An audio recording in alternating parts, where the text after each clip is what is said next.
Perhaps nothing is more iconic during the month of December than the sweet smell of cookies coming from the oven.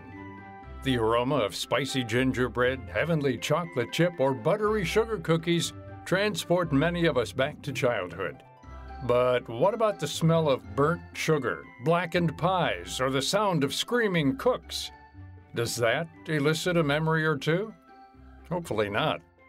While it may not be fun to experience the stress of holiday baking, it's definitely fun to watch it all unfold on TV. When things go horribly wrong, that is the secret ingredient to primetime television. The popular show Holiday Baking Championships on the Food Network channel has bottled the perfect recipe for competitive reality TV drama mixed with mouth-watering baked goods.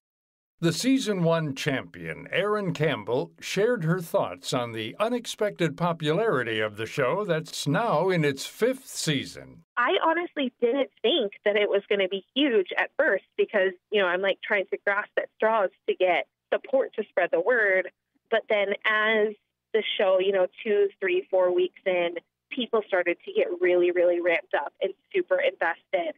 Our season had the shortest time frame for everything. They actually extended all of the baking times for every season after that.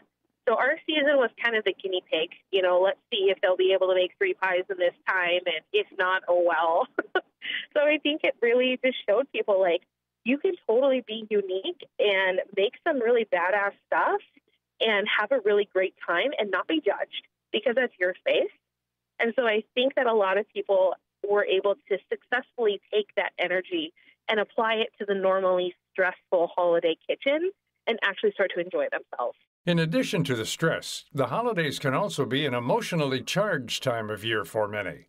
As many of us know, family and friends getting together to enjoy each other's company can sometimes lead to tense conversations about politics, marriage, religion, or even finances.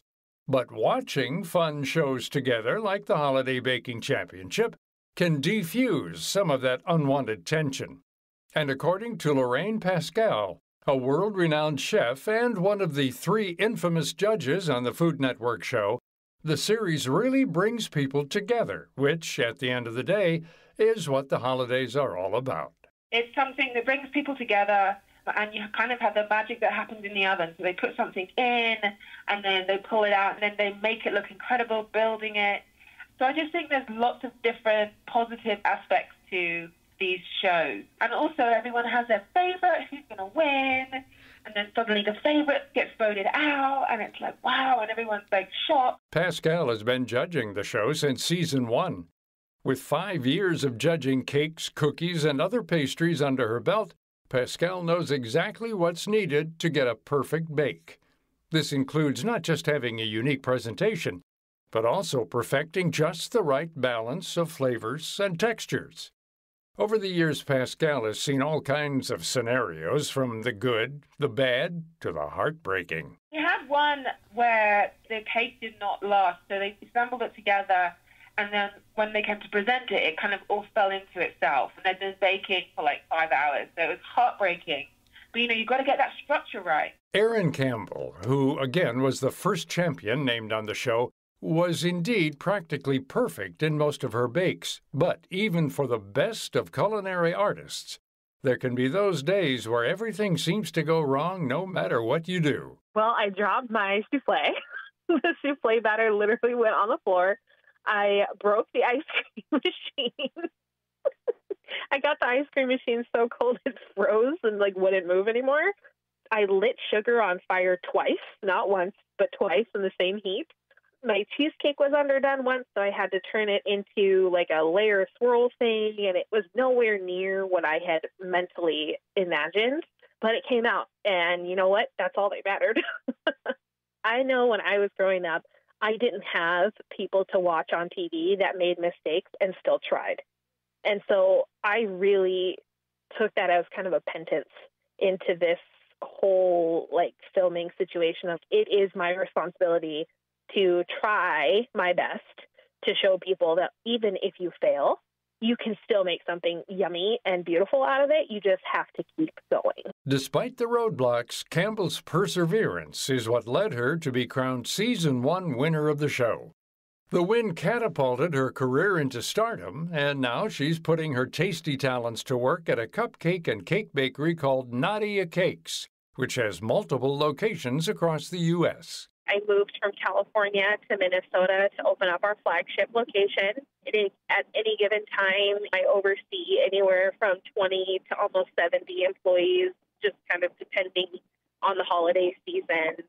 So yeah, we're very people first oriented.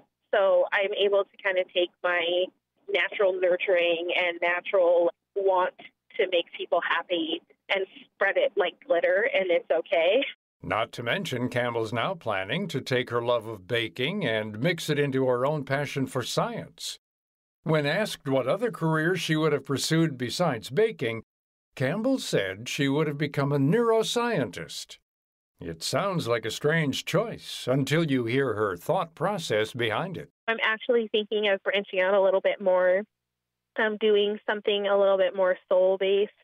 So I'm kind of currently really into developing recipes for people that have severe allergies or diabetic issues that are actually tasty and not just, well, these are chemicals that I can throw together that you can taste sweetness. And I do want to start a e-cookbook that attaches emotions and explains the neurological balance with that food and kind of what ingredients can trigger chemical response. And I feel like that would be a fun new therapy that I could start to develop. At least in my brain, that's how that would work. The diversity of interests on the show really is unbelievable, but what do the best contestants have in common that really sets them apart from the rest of the pack? Well, Jennifer Barney, Season 4 winner of the Holiday Baking Championship, might know a thing or two. One secret Barney shared is that baking on the show is definitely not what you would expect when all you've ever done is casually bake at home. The challenges are very genuine. So if it says 2 hours, if it says 5 hours, that's very legit. And having that amount of pressure on you and that amount of cameras on you, it's incredibly intense, and you don't have time to really think things through all the way. And not in a bad way, just you only have 2 minutes to come up with ideas. You just have to go with it, and you have to believe it and trust it, and you have to be really fast at troubleshooting. And you learn little tricks along the way. For example, if you're messing up, just don't verbalize it, because then the cameras will flood you. Try to keep it under the wraps as much as you can, but obviously they'll notice if it's obvious. Barney says that if someone was struggling, there was a certain level of camaraderie among contestants, unlike some other competitive cooking shows. Nobody was out to be like vicious or anything. So it was also a bonding experience, because as we were in the competition, if I had a question or if something wasn't working out, I could troubleshoot that with the next person next to me. And obviously you don't want to take up a lot of their time, but it was always very awesome and very heartfelt, and it was a great show to be in. I'm a cake girl, hands down, and I was really fortunate that in the second to last episode I did a cake that really helped me, push me to the forefront. And then in the finale there was a cake, which was perfect, because in my career that's where I'm strong, because there's different types of pastry chefs, and there's restaurant pastry chefs, and there's people that are really good at sculpture like chocolate work. And you can tell in the competition certain people do better in other challenges, and I was just lucky that the last challenge was a cake. Today, Barney's inventive baking style and beautiful buttercream floral arrangements have made this small-town chef from La Crosse, Wisconsin, a budding entrepreneur.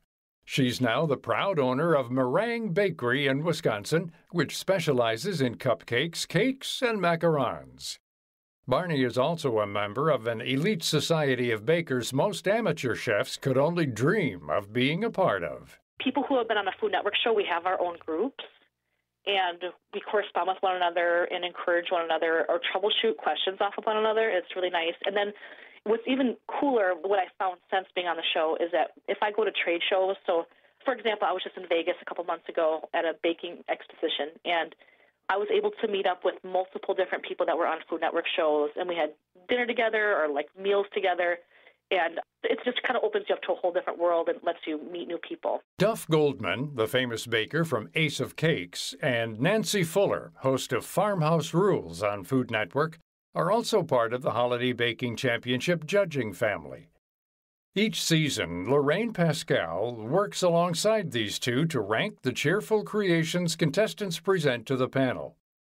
Throughout the last 5 years of the show, Pascal says it all comes back to making relationships and memories through food. Holiday baking is glorious fun for all the family, and it's such a fun as well for Duff and myself and Nan. We have a riot together. We love it. We enjoy it. And we so look forward to making it and watching it too. And the contestants are a joy to be with. It's just an amazing show. So this holiday season, settle in and get comfortable at challenging yourself in the kitchen. You don't need to get too competitive with your gingerbread house or perfectly decorate a snowflake sugar cookie to feel like a baking whiz. Leave the stress for the contestants of Holiday Baking Championship, who are probably sweating over their sugar sculptures and toppled cakes. To learn more about the Food Network show Holiday Baking Championship, our guests, Aaron Campbell, Lorraine Pascal, and Jennifer Barney, visit viewpointsradio.org. Also, follow Viewpoints Radio on Twitter and Instagram for more behind the scenes. This segment is written and produced by Annie Kroll and Amira Zaveri. I'm Gary Price. Holiday celebrations are often joyous occasions, but they can be challenging for the millions of people living with Alzheimer's disease and those who care for them. The hustle and bustle of the holidays can be stressful for those with Alzheimer's, and changes in the daily routine, large gatherings, and noisy environments can create extra anxiety. Monica Marino, Senior Director of Care and Support at the Alzheimer's Association, has some tips to make the holidays enjoyable. First, plan ahead. Prepare the host for special needs, such as a quiet room for the person to rest. If you're hosting, let guests know what to expect before they arrive. Since crosstalk and multiple conversations can be challenging for people living with Alzheimer's, try engaging the person one-on-one or in smaller groups, and keep them involved in the celebrations. Marino also suggests experimenting with new traditions. For example, if evening confusion and agitation are a problem, turn your holiday dinner into a holiday lunch or brunch. Find out more tips at alz.org. What are you going to do with your old car? You can try selling it, you could junk it, or you can donate it to Heritage for the Blind.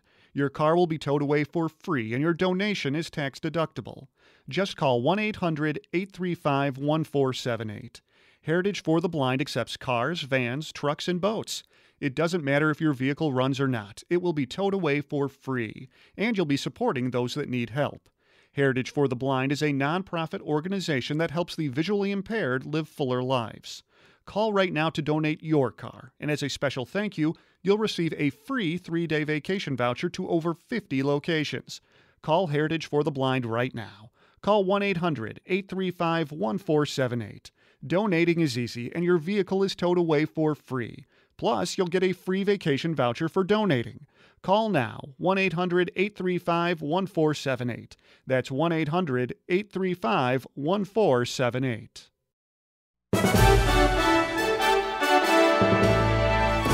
And that's Viewpoints for this week. Viewpoints is a production of MediaTrax Communications. Follow us on Twitter, Facebook, and Instagram to learn more about upcoming shows. And find a library of past programs on Apple Podcasts, Google Play, and Spotify. Plus, you'll always find previous segments and more information about our guests at viewpointsradio.org. Join us again next week for another edition of Viewpoints.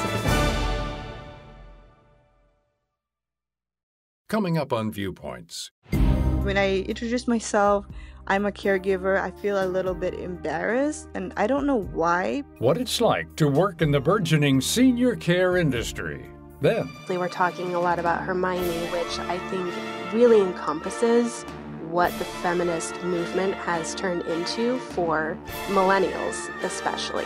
How do you view Hermione Granger from Harry Potter? I'm Marty Peterson. And I'm Gary Price. These stories in depth on your public affairs magazine, Viewpoints.